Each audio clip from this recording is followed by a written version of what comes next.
관계를 망치는 건 말의 내용이 아닙니다. 말이 담긴 그릇입니다.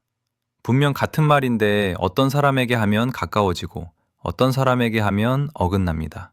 밥 먹었어? 한 말이었는데 상대의 표정이 굳어버린 적 있나요? 오늘 풀어볼 미스터리는 바로 이겁니다. 말의 내용은 같은데 왜 어떤 말투는 관계를 잇고 어떤 말투는 관계에 금을 내는가? 여기서 세 가지 단서를 살펴보겠습니다. 첫째, 언어학자가 오랜 연구 끝에 찾아낸 두 종류의 대화. 둘째, 그리스 신화에서 신의 말을 인간에게 옮기던 전령의 비밀. 셋째, 당신이 오늘 아마 한 번은 썼을 한 가지 말투. 이 영상을 끝까지 보시면 당신이 왜 유독 그 사람과는 말이 안 통한다고 느꼈는지 그 이유가 또렷하게 보일 겁니다. 먼저 첫 번째 단서는 조지타운 대학의 언어학자 데보라 테넌입니다. 그는 1990년 저서에서 우리의 대화를 두 가지로 나눴습니다. 보고형 대화와 친밀형 대화. 보고형은 정보를 전달하는 말투입니다. 그건 이렇게 하면 돼. 원인은 그거야. 정확하고 효율적입니다. 그런데 듣는 사람은 종종 이렇게 느낍니다. 지금 나한테 설교하는 건가? 반대로 친밀형은 연결을 만드는 말투입니다. 나도 그런 적 있어. 그거 진짜 힘들었겠다. 새로운 정보는 없습니다. 그런데 상대는 이렇게 느낍니다. 내 얘기를 들어주고 있구나. 문제는 여기서 생깁니다.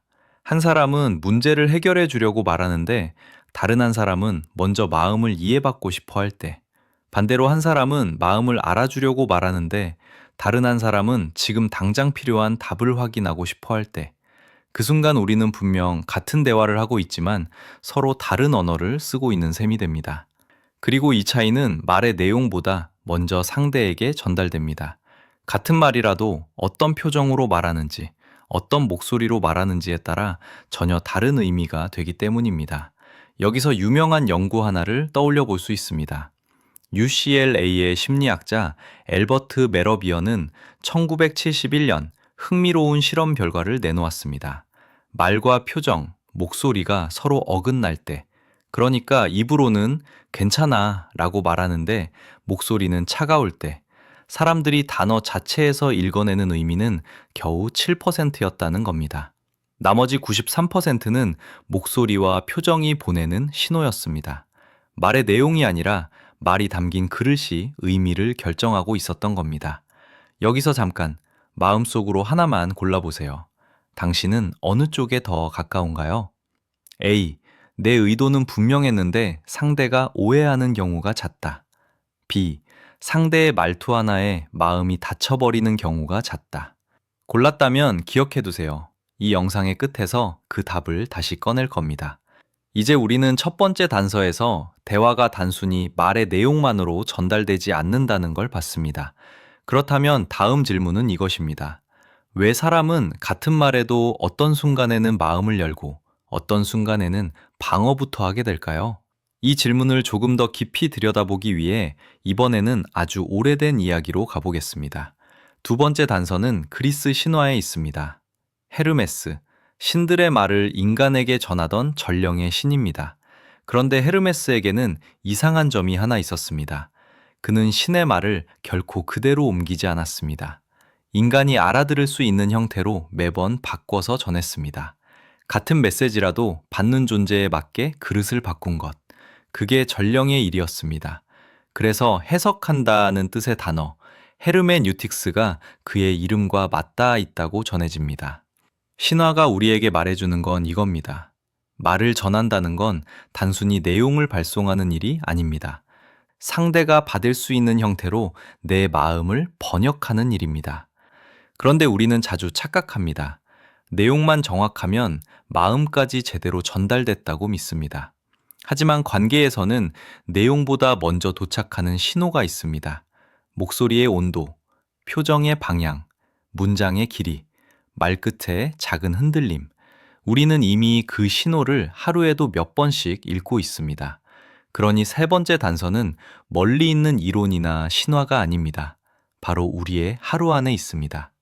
회사 단톡방에 올라온 넵, 한 글자. 같은 넵인데도 어떤 날은 가볍고 경쾌하게 들리고 어떤 날은 이상하게 거리감이 느껴집니다. 연인의 알았어, 분명 세 글자뿐인데 그 안에 100가지 온도가 있다는 걸 우리는 이미 알고 있습니다. 그런데 이상하지 않나요? 우리는 보고서의 문장은 10번씩 고치면서 정작 가장 가까운 사람에게 건네는 말의 온도는 한 번도 점검하지 않습니다. 마음은 정성껏 준비해 놓고 정작 그 마음을 담는 그릇은 너무 쉽게 고르는 겁니다. 그래서 마음은 진심이었는데 도착한 건 차가운 말이 되는 일이 우리에게 자주 일어납니다. 내가 보낸 건 내용이었지만 상대가 먼저 받은 건 말의 온도였기 때문입니다. 이제 앞서 당신이 고른 답을 다시 꺼내볼 시간입니다. A를 골랐다면 당신은 좋은 내용을 차가운 그릇에 담아 보내는 쪽일 가능성이 큽니다. 진심은 따뜻한데 도착할 땐 식어 있는 겁니다. B를 골랐다면 당신은 그릇의 온도를 누구보다 빨리 감지하는 사람입니다. 그래서 더 자주 데이고 더 자주 식습니다. 여기서 이 미스터리의 반전이 나옵니다. 말투는 성격이 아닙니다. 타고나는 게 아닙니다. 매 순간 선택할 수 있는 그릇입니다. 같은 온도의 물도 어떤 그릇에 담기느냐에 따라 손에 닿는 느낌이 달라집니다. 당신의 진심도 마찬가지입니다. 그럼 무엇을 하면 될까요? 세 가지입니다. 첫째, 첫 문장만 바꿔보세요. 해결책을 말하기 전에 인정을 한 스푼 먼저 건네는 겁니다. 그건 이렇게 해가 아니라 그랬구나, 힘들었겠다가 먼저입니다. 내용은 그대로여도 순서가 바뀌면 말의 온도가 달라집니다. 둘째, 텍스트에는 온도를 한 글자 더하세요. 글에는 목소리가 없습니다. 그래서 당신이 담아보낸 온기의 절반은 화면을 건너오다 사라질 때가 많습니다. 랩이 차갑게 읽힐 것 같다면 한 글자만 더해보세요. 네, 확인했어요. 알겠어요. 그 한 글자가 사라진 목소리의 자리를 대신해 줍니다. 셋째, 마지막으로는 당신의 말투가 차가워지는 순간을 알아차리세요. 우리는 마음이 여유로울 때보다 지치고 불안하고 서운할 때 말이 먼저 날카로워집니다. 그래서 말투는 상대의 문제를 알려주는 신호이기도 하지만 내 마음의 상태를 알려주는 신호이기도 합니다. 오늘 내가 유난히 차갑게 말하고 있다면 그건 누군가를 탓하라는 뜻이 아니라 내 마음이 먼저 쉬어야 한다는 신호일 수 있습니다. 하루에 한 번만 물어보세요. 오늘 내 말은 어떤 그릇에 담겨 나갔을까? 이 질문 하나가 관계의 온도를 바꾸는 가장 조용한 시작이 됩니다. 기억하나요? 밥 먹었어? 한마디에 굳어버렸던 그 표정. 당신은 그걸 대화의 실패라고 생각했을지 모릅니다. 하지만 그건 실패가 아니라 그릇이 보낸 신호였습니다. 내용이 아니라 온도를 봐달라는. 이 영상을 끝까지 본 당신은 이미 말의 내용이 아니라 말의 온도를 살피기 시작한 사람입니다. 진심은 늘 충분했습니다. 이제 그릇만 잘 고르면 됩니다.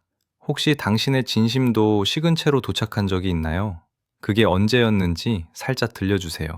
그 이야기 하나하나가 다음 영상의 씨앗이 되거든요.